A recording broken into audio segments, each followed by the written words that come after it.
So Mr. Albert Stag is our presenter for tonight. He's the organizer of the New England Backgammon Club and was his club champion in 2015 and the finalist in 2017. He learned the game as a teenager in the 1970s and played competitively in local circles ever since, but emerged into the broader ABT tournament scene over the past 8 years. He earned his BMAB, which is Backgammon Masters Awarding Body, is what that stands for, M1 rating in 2022 and is working towards a Grandmaster rating. Albert has published 3 articles on early game, third roll tactics in primetime, Backgammon Magazine. That's a magazine produced by the USBGF, and he maintains the New England Backgammon Club website, which has sections devoted to backgammon history and equipment. He's also available for online instruction or in-person lessons in the Boston area. And I have looked on his website, and it's really has some really nice background on it and some really good reading. I would recommend taking the time to look at it. And now I will turn it over to Mr. Steg. I will do better unmuted.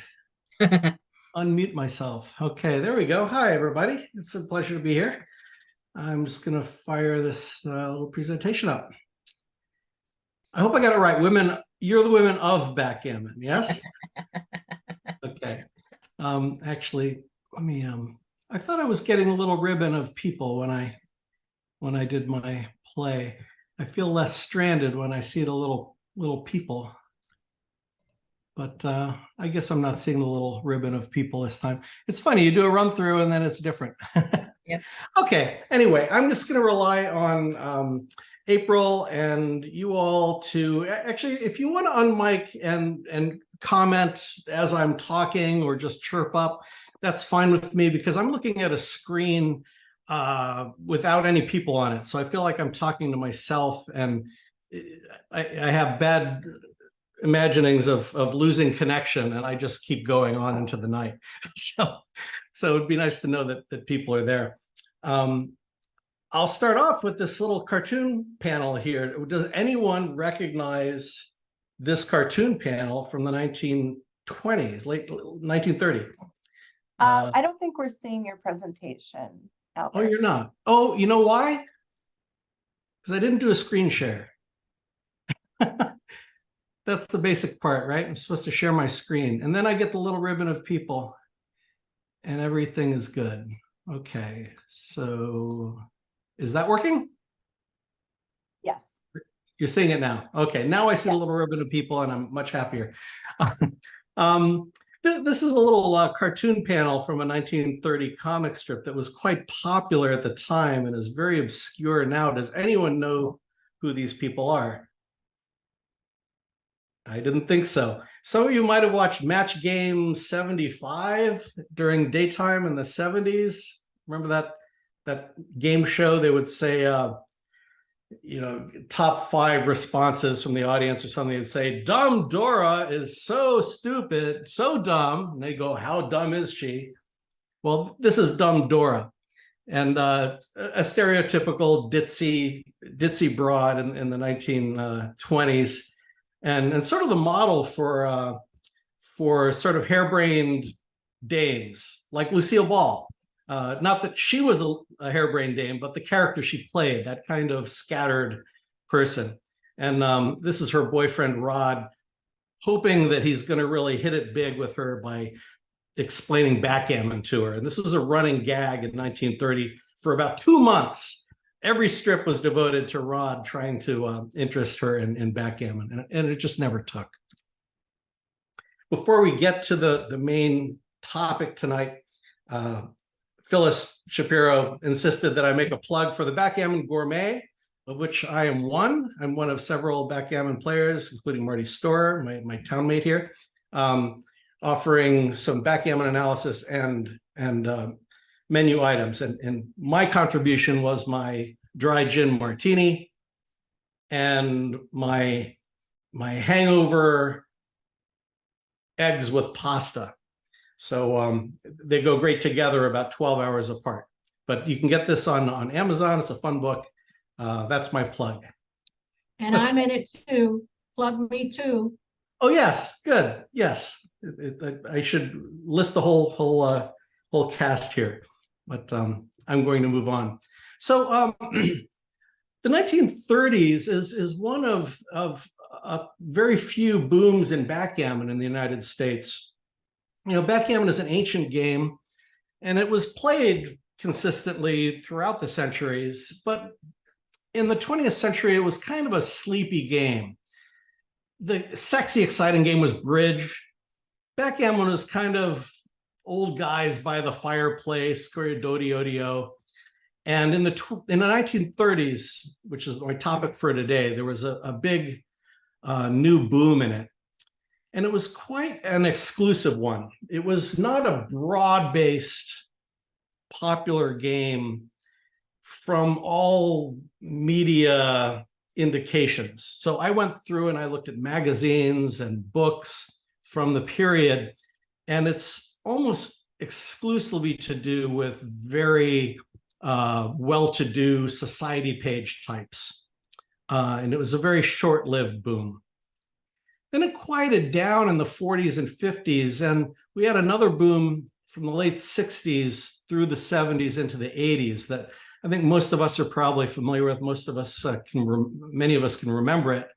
And it was more broad-based. It was a much more broadly popular game, and it was characterized by big money tournaments with money added in casinos and celebrities, and just backgammon boards appearing in public bars and discotheques and things. So very broad-based boom.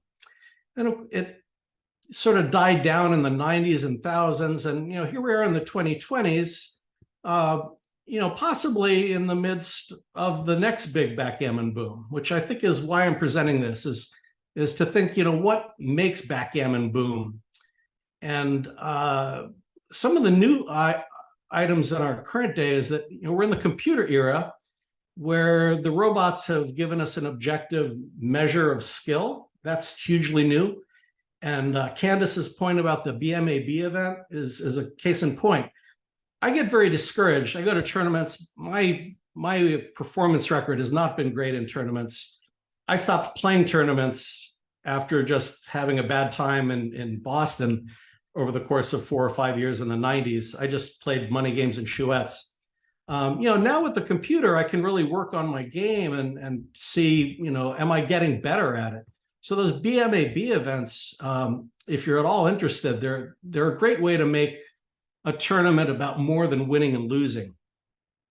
So with this objective measure of skill, backgammon's moving into more of a mind sport persona, as opposed to maybe the gambling persona of the 70s or the high society milieu of the 30s. And the online setting, is very promising in terms of drawing in international players and just getting people in towns where there aren't enough players to have a club to really get involved. So there's some real elements to the current age that are exciting and new. But I think by looking back at what worked in the 70s and the 30s, maybe we can have some fresh thoughts about growing the game today. So at the end of the session, I might just open it up and see if there are any ideas kicking around for what we might carry forward. This is really neat. I don't know how many of you have discovered the Google Books Ngram viewer. Anybody? Raise your hand. Anybody know this? Nobody knows this. I love it.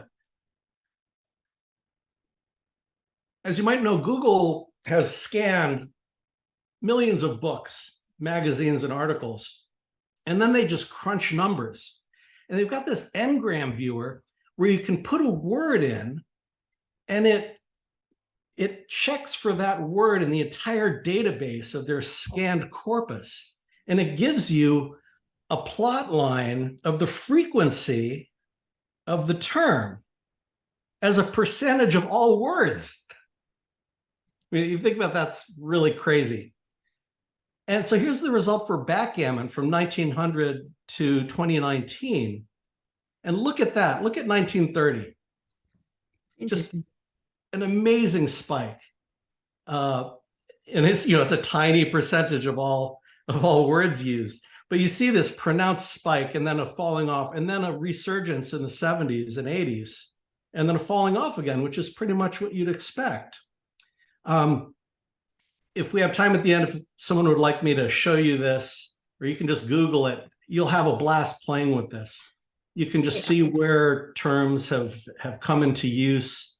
You can plug in multiple terms. So if I put comma and bridge, of course, bridge will take in, suspension bridges too. But if I put in poker, you'll see the comparative frequency of backgammon and poker. And backgammon will become a tiny flat line across the bottom, while poker is surging all over the place, because backgammon, even in its most popular days, is a pretty small niche of published terms. Hey, Albert.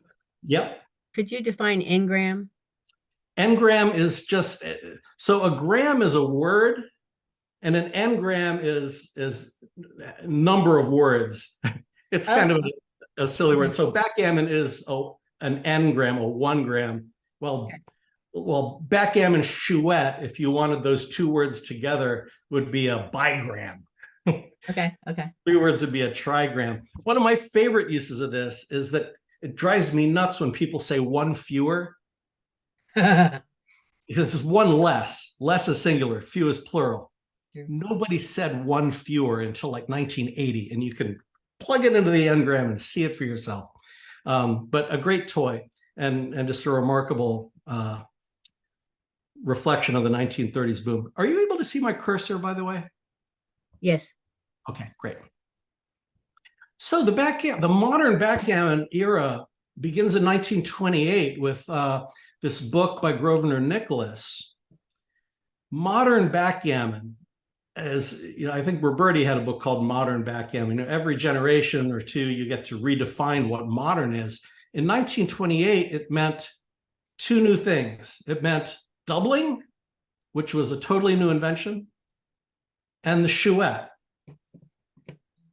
So chapter 3, the modern game is the ancient game plus the 20th century elaborations of doubling and chouette. The former of these additions, doubling, is just what's been needed to make the game most interesting, sometimes even exciting. And there's a little sense of the reputation of backgammon. It's like, ooh, backgammon can even be exciting if you have this new doubling convention. And the latter chouette innovation has made the game more interesting. Still, oops.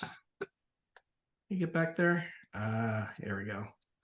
I need not to bang on my keyboard while I'm gesturing. And the chouette made it possible for more than 2 people to play at one time, which will be enormously important for the social aspect of the game. It's very interesting. Money stakes were a big part of the fun in the 30s. People who were playing backgammon with the doubling and chouettes were playing for money. Not a lot of money, but a penny or a nickel. They were crazy about automatic doubles back in those days. And sometimes they scored by how many checkers you had left on the field. Some people still do that. This article on Vogue came out in 1929, Frank Crowninshield. I love this deco illustration. If one were asked to name the most striking single difference between the high society of New York at the moment and the same society a few years ago, one might reasonably answer higher gambling. Higher risks, higher stakes, higher hazards are in the air. And this follows naturally from the constantly increasing prosperity, extravagance, and adventurousness of the American people, the craving for the chief manifestations of which have been speed, cars were big in the 20s, and the rocketing course of the stock market. Any historians out there notice anything interesting about the date? September 29. Yikes. What comes in October? Wall Street crash. The Wall Street crash, the huge stock market crash of 1929, just a month after this. And I think it's so interesting, this evocation of a higher gambling spirit of the time. Backgammon is part of it. And I've seen it mentioned, I've heard it, I don't know where, but someone once said, I've heard it said that backgammon in the 30s was squeezed out of existence by the stock market crash, but that's not correct. Actually, the next 2 years would be the biggest backgammon years. So there was something about just the craziness of the time that was appealing to people with backgammon. This article, Bridge or Backgammon, bridge was enormously popular, and contract bridge was being developed. The Ely Culbertson method of bidding and auctioning was popular. And then in the middle of the lower paragraph here, you see backgammon as a game was a dead and discarded pastime, relegated to old men in chimney corners until the practice of doubling by matches, as it's called, was injected into it and gave it a new stimulus, so much so that it's now everywhere become the rage in clubs and house parties. Doubling by matches. This is a little diagram from Elizabeth Clark Boyden's book the following year. The doubling cube wasn't invented yet. Doubling was invented around 1926. There are various accounts of that. The story goes that it was Americans who went to Europe, the French Riviera. There were some characters there who imported card conventions of doubling stakes and side bets into backgammon and brought it back to New York. If you want to visit our website, I'll show you at the end. You can get into more of the weeds about that. It's a bunch of rich people in France, basically, invented doubling, and it got imported back here. And in this diagram, you see that the convention in 1930 for keeping track of doubles was to put matchsticks on the bar.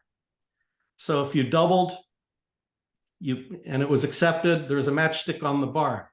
This leads to a lot of confusion in the books, because sometimes people think a matchstick means a double and a second matchstick is the second doubling, while sometimes they think you start with one match and you put a second for 2 points and 2 more for 4 points. And it's funny, in the books and articles, they constantly confuse themselves about the matches. But the matchstick tradition actually held on for quite a while. And these commercial sticks that you can find on eBay now and then, they're kind of collectible. These nice sets of backgammon matches were actually introduced in 1931, a good couple of years after Grosvenor Nicholas' book. So that was a preferred method of keeping track of doubles. So the question people often ask, or they refer to, who invented the doubling cube, right? When did the doubling cube get invented? And usually when people ask that, they mean, when was doubling invented? But the doubling cube and the action of doubling are two different inventions, right? So it wasn't immediately obvious to use a cube to keep track of the doubling. And these are a number of cubes in my collection. I believe these are an example of the earliest doubling cubes that were produced in 1930. And they're very pretty. These are Bakelite cubes. You see that kind of translucent or sometimes opaque, very colorful Catalin material that was all the rage in women's jewelry, Bakelite bangles, necklaces, very much the style of the day. But who invented the doubling cube, it turns out, probably hasn't answered. It was that same guy who wrote that first book, Grosvenor Nicholas. And this I'm really proud of, because I found this in my digging. I don't think anyone had found this before I turned it up just last year in the London Evening Standard. 2 years later, so the British public, the backgammon boom of 30-31 was very American. There wasn't a lot going on in the British press or books coming out that I know of. But Grosvenor Nicholas was drafted to do a series of articles about backgammon in 1931. And sure enough, in one of the chapters, May 14th, 31, he says, about a year ago, the writer originated and introduced what is known as the doubling cube. Now, this is him writing, and this is that old style where you talk about yourself in the third person. About a year ago, the writer originated and introduced what is known as the doubling cube, a cube resembling a large die with the numbers up to 64. And he mentions the doubling cubes are generally obtainable, used to keep track of doubles. At the bottom, it's kind of humble here. It says, as counters provide also a ready means of keeping a record of the score, they're perhaps more satisfactory. So he's kind of granting that matches are probably just as good. So looking back, this article is May 1431. And a year earlier in May, the same month, is the very first appearance of a doubling cube in print that I've been able to find. So it's right about, he says, about a year ago, and this is a Marshall Field and Company ad from 1930 May, and you've got the doubling cube there. You also have a really charming illustration of a chouette there. The kind of, whoever their commercial illustrator was really great. The attitudes and postures of these players is really delightful. And if you look closely at that illustration of the doubling cube, you find that even the numbers on it are consistent with those numbers of the cubes I just showed you. Right? This 1930 doubling cube style, 8, 32, 16. Now you might say, well, how many ways can the numbers be on a cube? Does that mean anything? Well, here's a bunch of other cubes in my collection. What's that? 3, 6, 9. Here are 11 cubes, and no two of them have the same arrangement of numerals, which I find really amusing. But there's a high degree of regularity in those 1930 and 31 cubes. All right. I should have warned you ahead of time. I'm really geeking out about 1930s backgammon.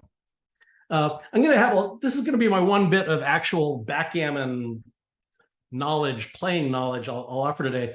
It's amusing to note that in 1930, when doubling was so new, the theory and understanding of doubling was very rudimentary. And here we have John Longacre, who is a very respected writer and would help draft the formal rules of backgammon. In his book, Backgammon of Today, oops, sorry, I did it again.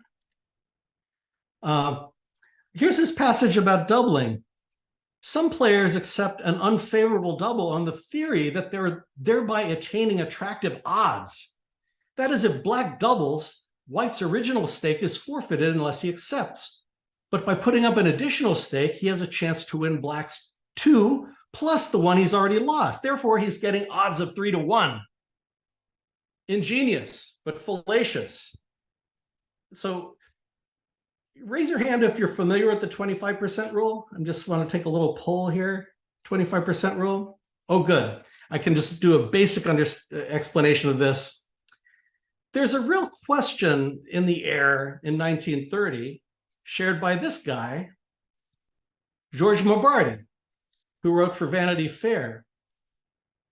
Egyptian player, very serious, very proud of the long tradition of backgammon in Egypt. And he dismisses the whole idea of doubling. If two absolutely perfect players engaged in a match, there would never be an accepted double. The author's chief objection to the double is exactly this. Its only reason for being is the incompetent play of people who use it. Basically, Mabardi is saying there is no doubling window. If someone doubles and somebody takes, one of them is wrong. Because why would you ever want to accept a doubling of stakes in a losing position?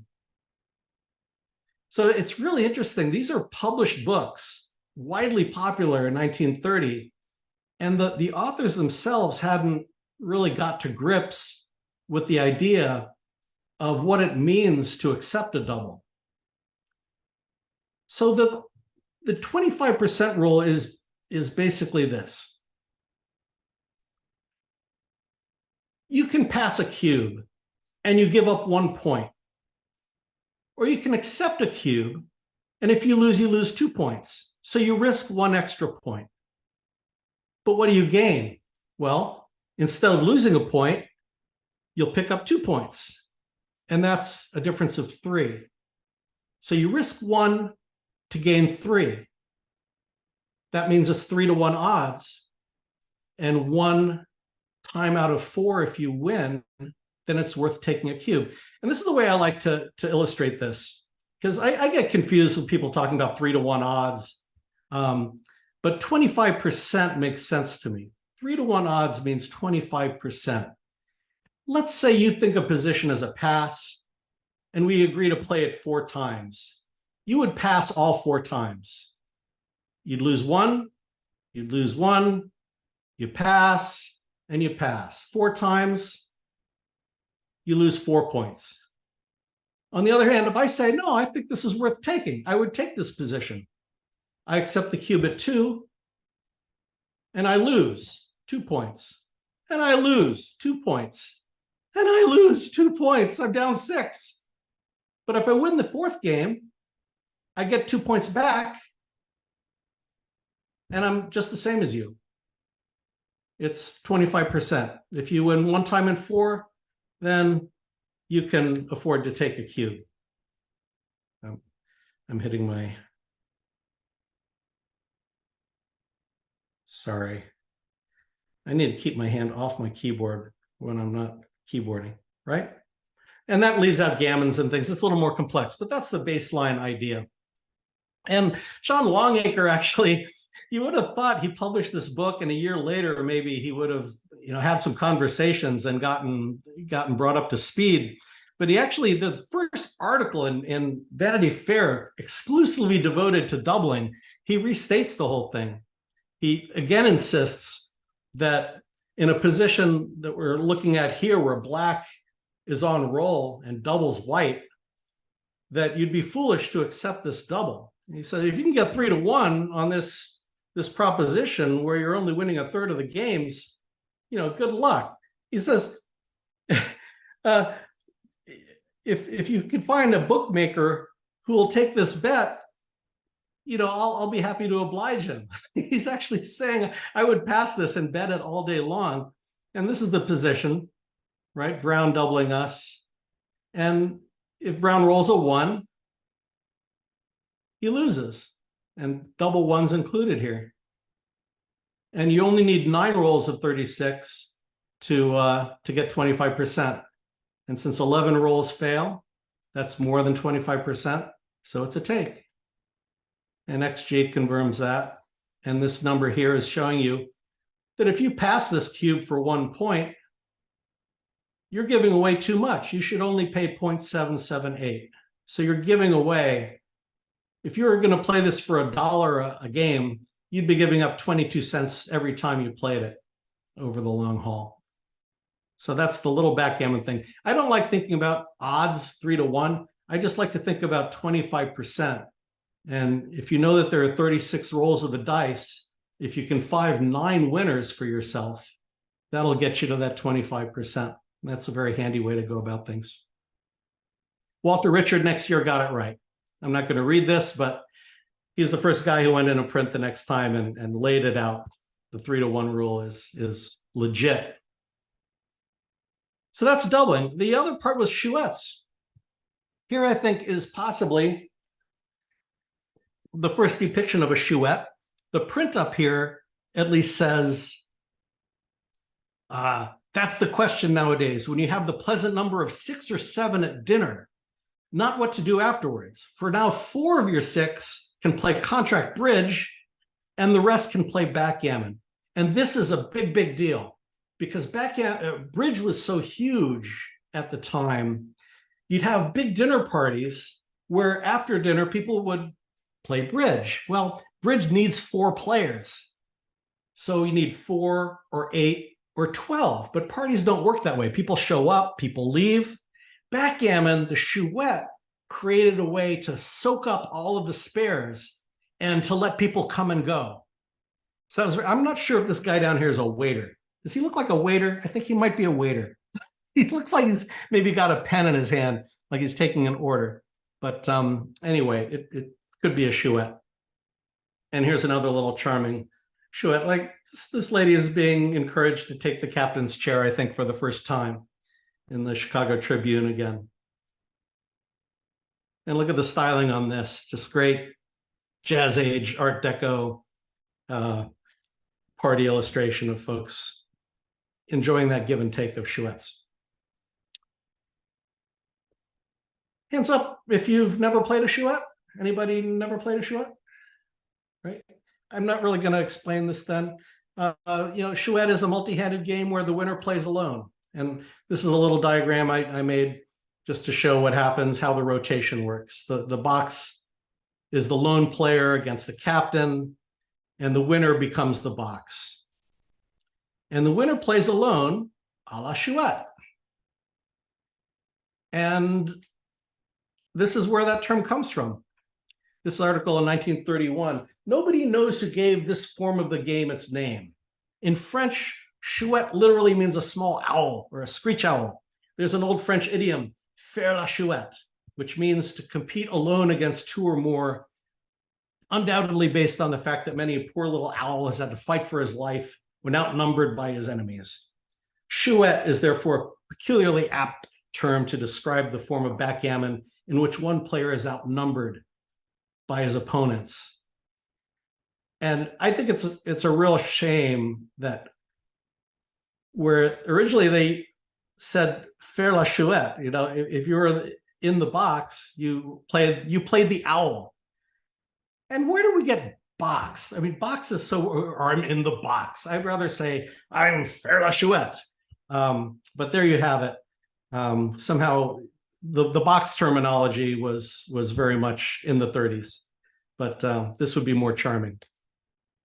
Here's another Chouette, kind of showing the rage it was in fashionable society. I love this illustration from St. Louis.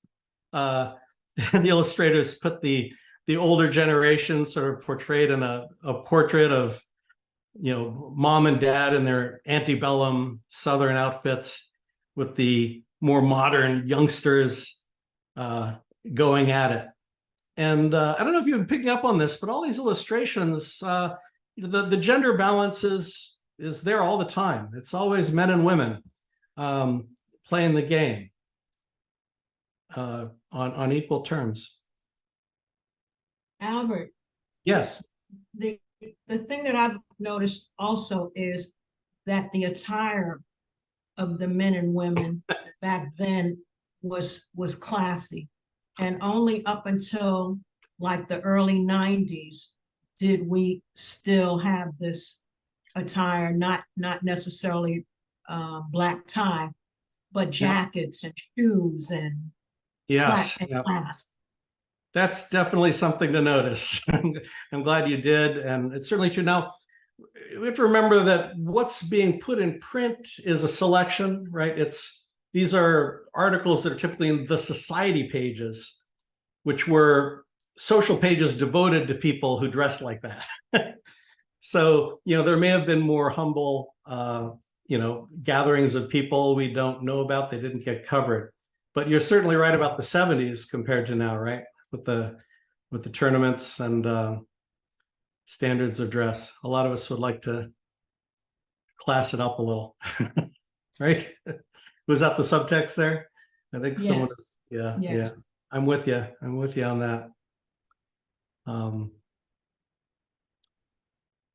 I love this little passage down here. Suburban commuters are foregoing their rummy and going in for backgammon or riding to work and home again. I think on the New Haven line coming into New York for commuting, there was a lot of backgammon going on. Dragging out a backgammon board when a new young man calls is now considered not only a fine way to get a slant on his IQ, but to rate him socially. Giving a backgammon party is quite the smartest thing a hostess can do. I find that really interesting because it suggests that at this point in time, backgammon was kind of like dancing. It was backgammon lessons. You wanted to make a good showing here, so you didn't want to look like an idiot over the backgammon board, just like you wouldn't want to be a wallflower when it came time for dancing. So there was a booming business in instruction. This is a little blurb from the end of a comic strip. New York professionals are charging and getting $6 to $15 an hour for instruction in backgammon. 4 to 6 lessons are necessary as a rule. Hooray, there's no law against it. It's like, okay, if people want to spend money like profligate idiots, that if you put it into an inflation calculator, that works up to, $100 to $400 an hour, which, is kind of similar to what we have today, when the higher end being the super celebrity type teachers. And there were celebrities back in this day. I love this strip. Mr. and Mrs. had backgammon, and once in a while, Joe, be sure to come home early tonight. Mrs. Gabble is forming a backgammon class, and I said we join. What in time is a backgammon class? I played that game when I was a kid. What, we pay her to teach us? It's outrage. But yeah, there was a demand for instruction because people didn't want to be left behind, and they were playing for money. Look at this. This is an instruction going on at the Miramar Club in Santa Monica at the end of 1930. So this is the winter after the first big backgammon summer when books had been published. And look at the clientele here. You got 2 men attendants. You've got an instructor here. She looks totally in charge. And all the audience are women. And this is Frances Young Flintom.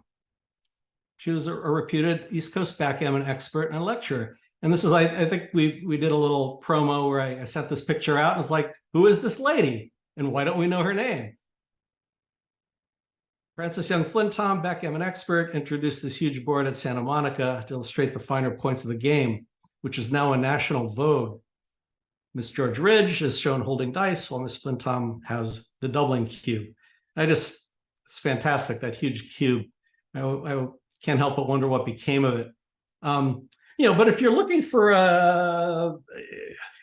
some kind of a name for a backgammon award for leadership in women's backgammon, you might want to look up Frances Young Flintom. You do a little more biographical research on her or something, but she was definitely a mover in this space. And Mrs. Flintom is given credit for the revival of an intense interest of the game on the West Coast, having introduced it in a series of social lectures in Hollywood and Los Angeles. That's from this article, which is a whole page. The whole front society page was about this oversized backgammon set in Long Beach. And, I think the point here is that all those women attending her lecture, they're all going home and they're all throwing parties. They're all throwing parties, bridge playing and backgammon playing, and they want to know how it works.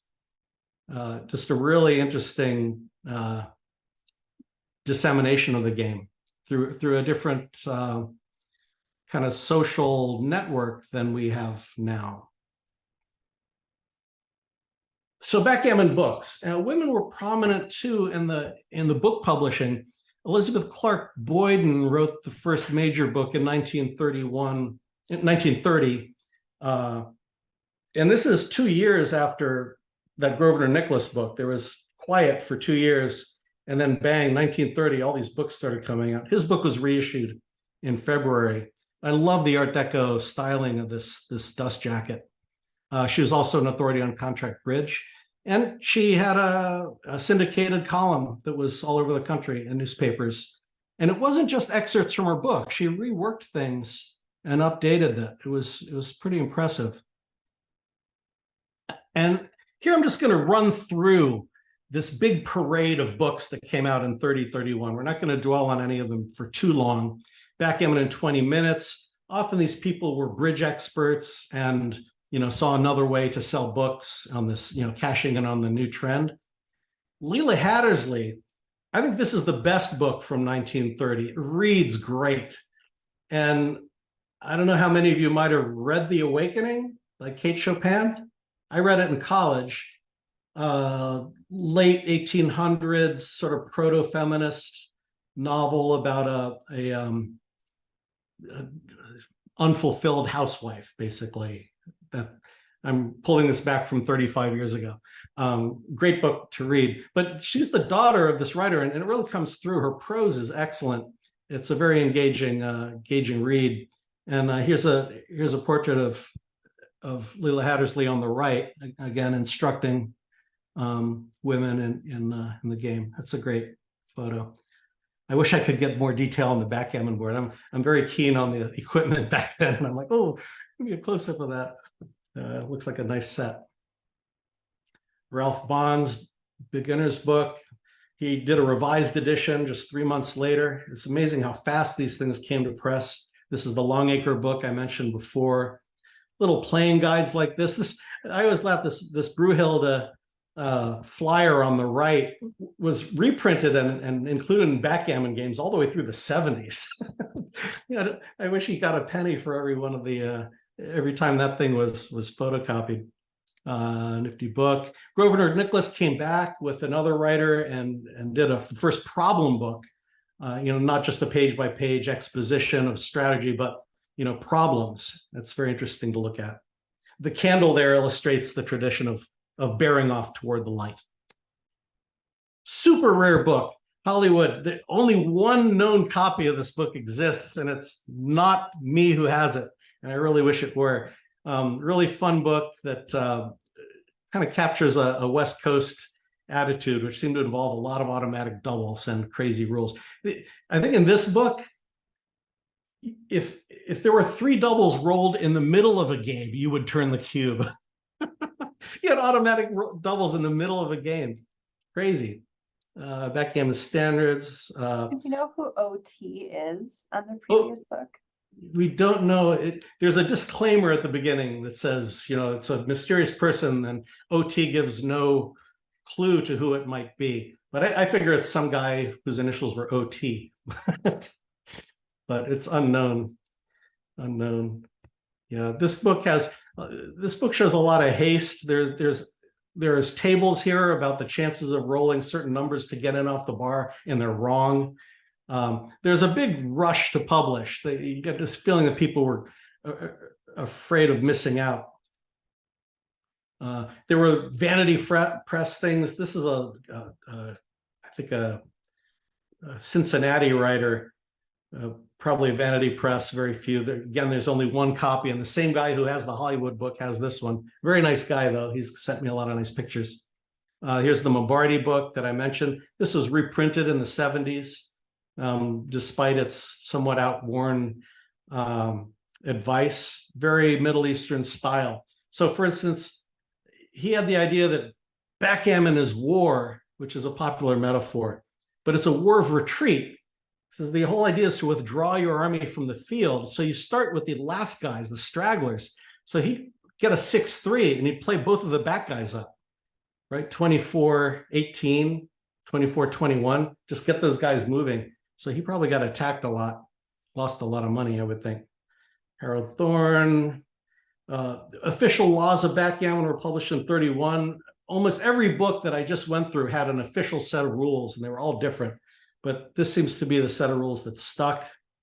Walter Richards' book, he helped write those other rules. This is the one British book that came out in May 31. This is a reprint of an amusing sort of 1800s book. It's just a curiosity. It's kind of fun. And you get a sense of, by the late 30s, we're kind of petering out, because this is the last book published in 31. It's just wretched, taking some of the luck out of backgammon. The idea was that it published lists of rolls, and if you were the hostess, you could read out the rolls. It was kind of like the duplicate idea, but like why you couldn't just roll dice and call those out, I don't know. But it's full of cartoons that are totally witless, racist, and ugly. It's a very sad book. And then this Curiosity came out in 1932 about a variant called Swedish Backgammon. And there were these 2 great magazine covers. Some of you have seen these. This is one of my favorite things. February 1931. And you kind of have to look twice at this to, to see the joke that's going on, right? You've got the man dressed up in his men's club tails, and he's being bested by a woman, right? Who's rolling the luckiest possible number and shoving the doubling cube at him, and she's got her deco bangles on, and it's sort of like a the discomfiture of the club man being bested by the lady. It's sort of one of those sort of sexist jokes, and I like to think that 2 months later this might have been an answer to it, because it's such a corresponding setting, right? The first one's over the woman's shoulder, the second one's over the man's shoulder. And here we see the woman totally locked in, thoughtful, composed, on an equal level as the man who's rolling. And there's no jokes about it. It's just a gorgeous illustration. I hope that the originals of these exist somewhere. They're real museum pieces. If anyone has a lead on original magazine art, boy, I would love to get a hold of that Collier's piece. They've made copies of this, the second piece. I have a copy, Yes, a framed copy. yeah, it's very decorative, isn't it? It's great colors. Yeah. I actually just framed an original copy of the magazine up on my wall. Yeah, I love that style. I love, like, her bracelet is fantastic. And yeah, and actually note the black and red tan color of this board. Oh, and look over here. Backgammon matches. Right? Little matches at the side of the table. Truth in detail. So backgammon fashion was a thing. There were evening gowns, there were bridge gowns, and so magazines started having backgammon gowns. The backgammon frock. This is a French piece, and the point here isn't that it looks like backgammon, but it's suitable to wear for your evening of backgammon. Talk about your fashion plates, right? And then you had a lot of fun fashions that were actually playing on the on the points and the checkers and the dice. Backgammon pajamas, sure. Somehow I suspect Candace might have a pair of backgammon pajamas. The new backgammon frock, backgammon stockings, ooh la la. And then they'd refer to backgammon colors, which when you're looking at black and white scans of newspapers isn't real helpful until you run across something that says backgammon red and black. So red and black were the 1930s backgammon color, recognized enough that you could just refer to them. And this is one of several period boards in my collection that have that scheme. So we sense that this is a real common color scheme back then. Human backgammon. These madcap parties. Palm Beach. Somebody threw a party and they had the men as the black pieces and the women as the white pieces. They were all in their pajamas and they're out rolling big dice and they're actually playing human backgammon, which is really sounds like a madcap thing to do. And of course got reported on. This party got reported on in newspapers all around the country. Living backgammon game at Palm Beach, 3031. You get a sense of the real kind of decadence going on here related to the game. Backgammon in the movies. So boards start showing up in the movies, just like in the 70s, you had James Bond with the backgammon scene. Leslie Howard and Norma Shearer here. There's a sense of sort of this drama going on. The dice are involved, and like romance is a gamble, maybe. There's a comedy here. Harold Lombard, Up Pops the Devil, and it's just kind of fun to see these appearances in the movies and movie stars.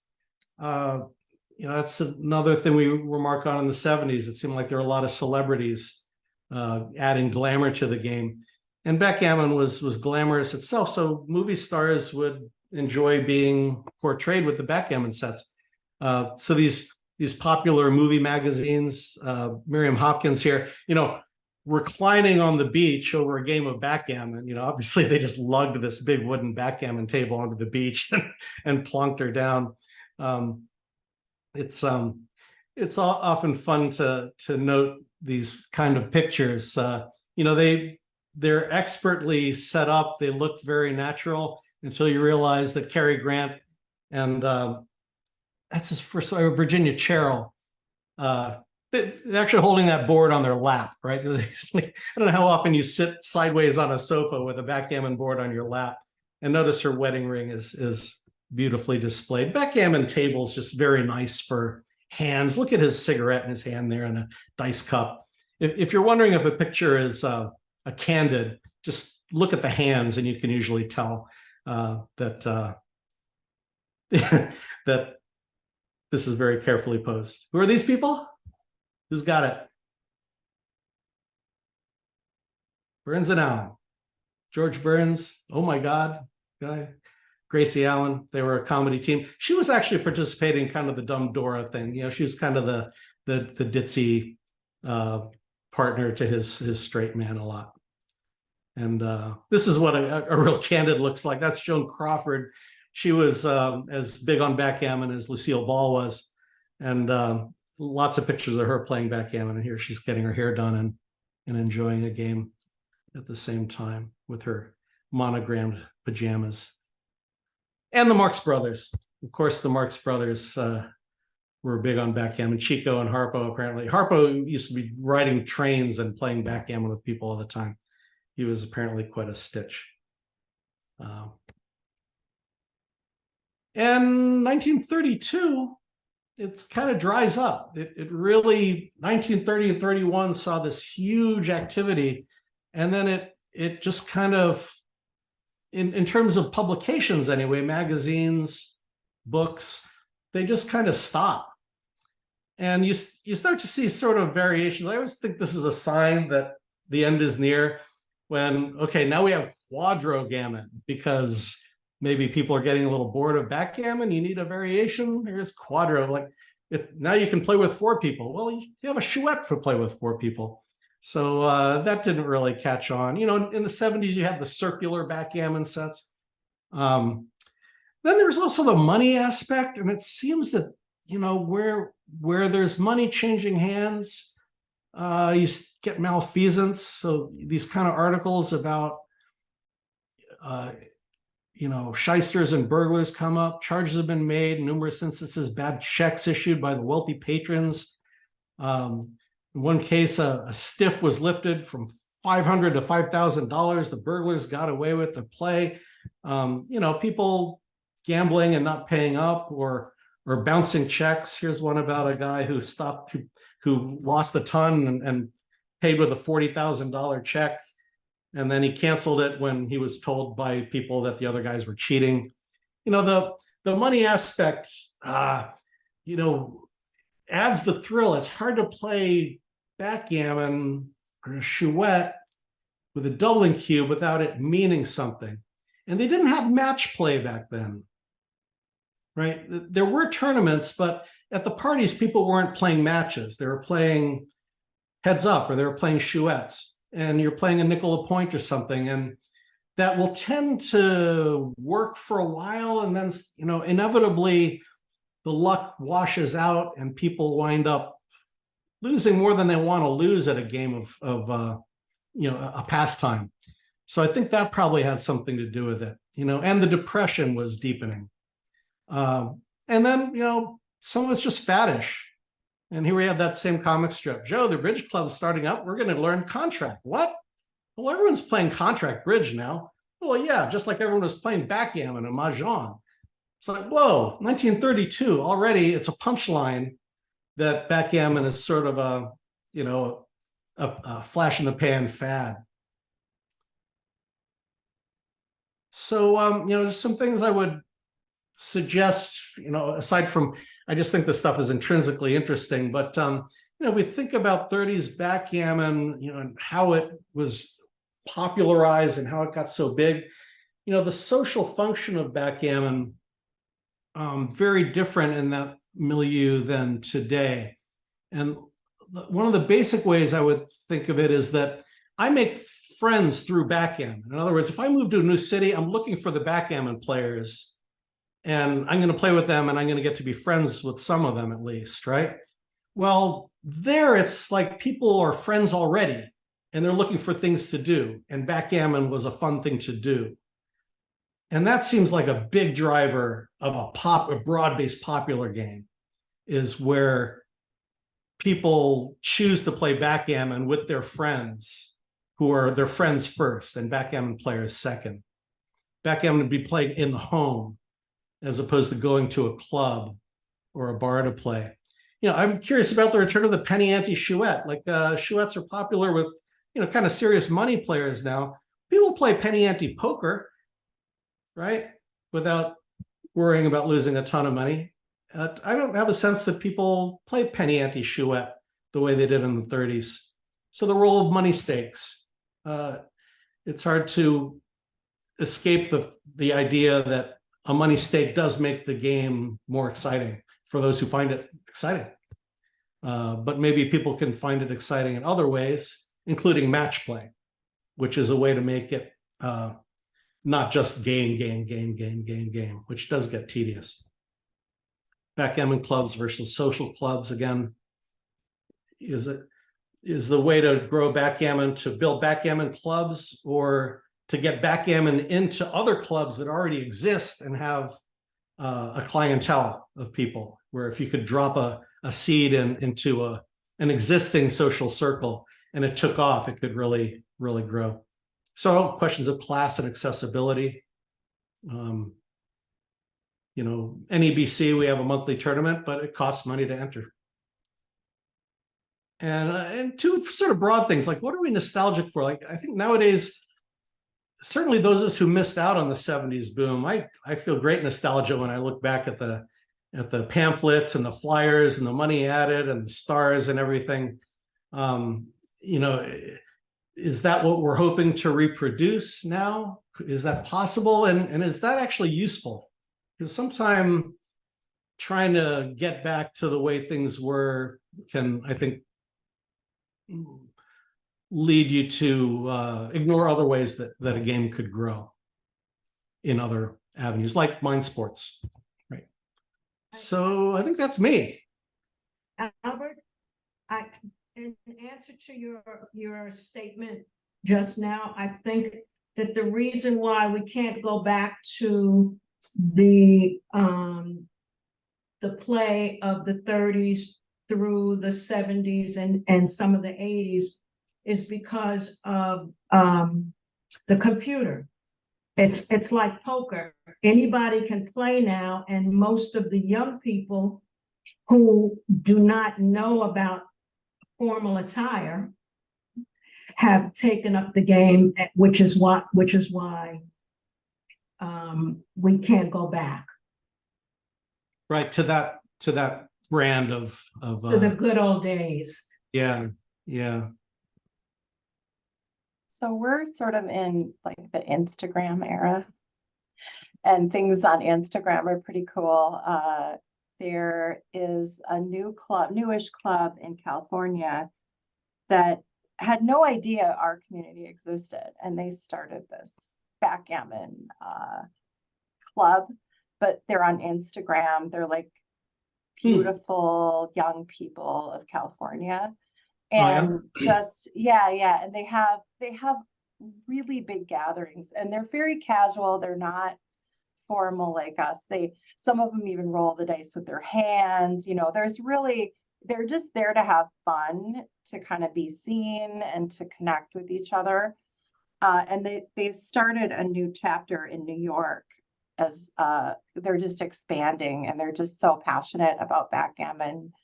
Some of them are looking for for a little bit more competition, and they're starting to spill over into our tournaments. A couple of them came to Candace's tournament in the summer. So, you know, some of that I'm seeing pop up with popularity, and a lot more mention in like movies and celebrities playing. So I'm starting to see little signs of a resurgence.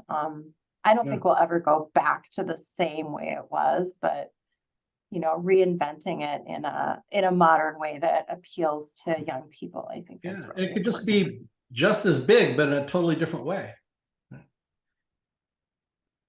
Did you say that was an Instagram group? Yeah, they're on Instagram. I can find their link and But send they it meet to in you. person? Like they're They do meet in person, but they publish their events on Instagram, and they kind of bring people in through social media. And right. it's very appealing. I mean, they have very attractive graphics, and the Huh. photography is really good, and all that is really appealing. Right. Good to know. It's Venice Beach Club. Venice Beach. Yeah, I was just actually invited to help out. There's a club in Boston called the Quinn House. And I was like, I've never heard of Quinn House. And it's on Com Ave. And they wanted someone to come and sort of give tips about backgammon, just sort of, they wanted to have a backgammon activity. So I said, yeah, I'll come and spend some time with you. I got there and it was like, oh, it's the Algonquin House. It's the Algonquin Club that went out of business and was sold and is now the Quinn House, Algonquin. And it's like a totally young, vibrant community, very different from the Boston Brahmin sort of stuffy thing. They had 30 people there playing backgammon. So that sort of thing was very, very inspiring. It doesn't all happen, in the competitive circles that we swim in. Some other thoughts I had when you were talking about building backgammon. So we do to try to make it not really about money, more about camaraderie and learning. We've instituted a free entry, and it's free forever. Like, people can come in and play for free. And then there's an option to get into a side pool. And people get into the, or not in the side pool, into the money pool. People get into that pretty quickly, but it's really been fun because people can pop in, not know anything about backgammon or know very little, and they don't have to take any monetary risk. It can be hard to come into a backgammon club of people who are highly skilled and to come every week and over again to get your clock clean.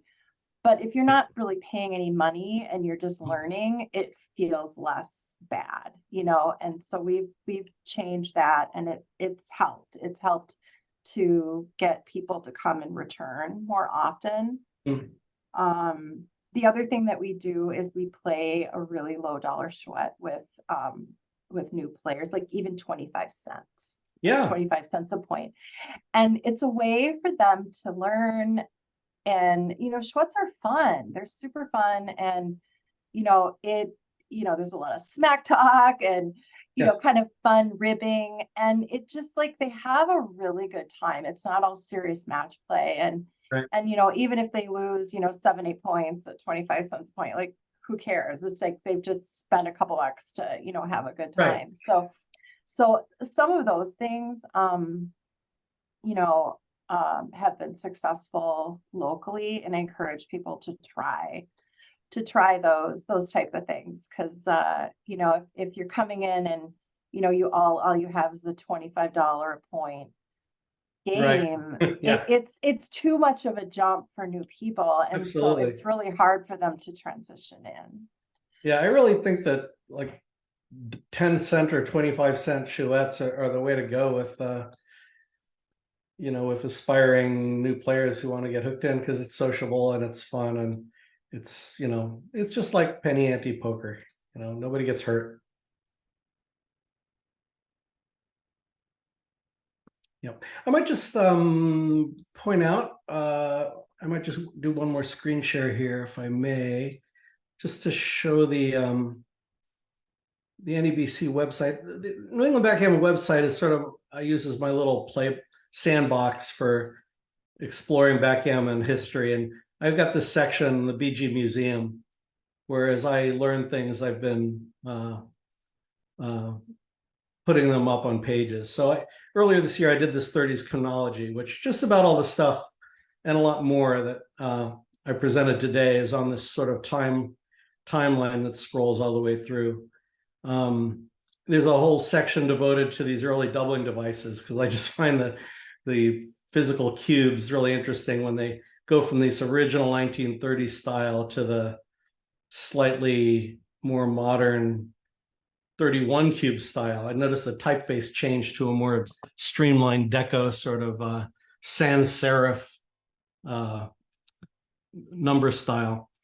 So that's all in there. And then this Bakelite section, a big passion of mine is collecting the old Bakelite checkers. So this is a gallery just devoted to the early, early backgammon materials, like from the 30s through the 50s, most of these things. So that's all on the NABC site if anyone is hungry for more. And there's this film gallery, there's a print gallery and a film gallery. I've put up all these tricks, these clips that I can find where backgammon appears in movies. There's Tarnished Lady. Feel free to put the link in the chat. Okay. Albert, Yeah. too. Were those photos, are those from your collection?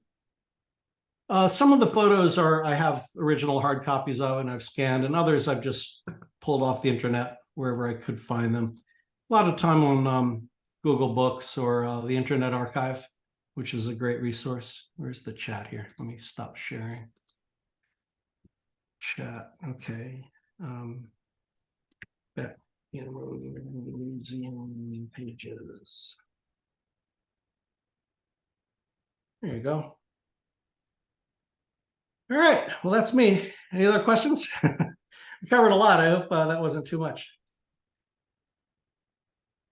Any questions for Albert? Thank you, Albert, for all of the interesting information about the 30s and women in the 30s. You're welcome. Yeah, I'd like more people to know about that Flinton lady. Yeah, this was What a very great idea. enlightening. Thank you for your time. You're welcome. This was You're welcome. fabulous. What a beautiful presentation. How exciting to learn about these women. I didn't know about half of the books and half of the ladies that have brought backgammon forward. Great. Yep. Good stuff. Yeah, that Heddersley book is worth owning. It's really well written, fun to read. Okay. Thank you so much, Albert. It was great. I loved it. You're welcome, Candace. Great to have Fabulous. you. I just loved it. Okay. And I do want to say, I received a copy of the email from